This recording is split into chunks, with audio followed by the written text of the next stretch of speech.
मुस्तफ़ा करीम सल्लल्लाहु अलैहि वसल्लम तो फरमा रहे हैं कि मुसलमान जसद वाहिद की तरह है, एक जिस्म की तरह है।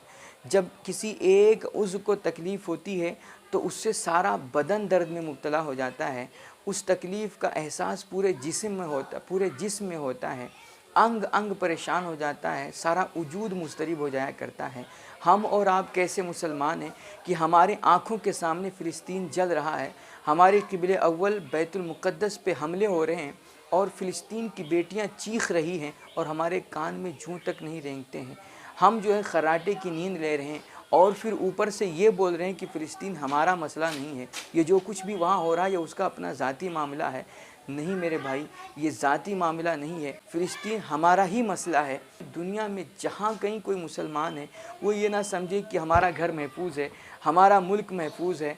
ऐसा नहीं, ये हमारी और आपकी सोच है कि वो दूसरा मुल्क है, वो दूसरा देश है। मगर अल्लामा इकबाल फरमाते हैं कि बाजू तेरा तौहीद की कुव्वत से कवी है, इस्लाम तेरा देश है।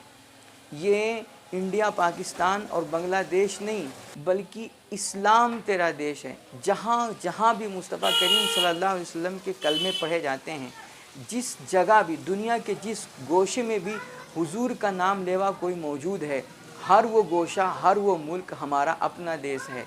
इस्लाम तेरा देश है क्योंकि तू मुस्तफ़वी है, मुस्तफ़ा करीम सल्लल्लाहु अलैहि वसल्लम का मानने वाला है।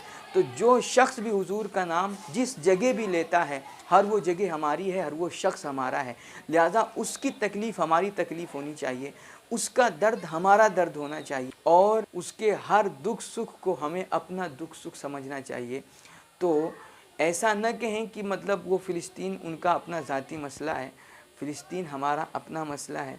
उसकी तकलीफ़ हमारी तकलीफ़ है, उसका दर्द हमारा दर्द है।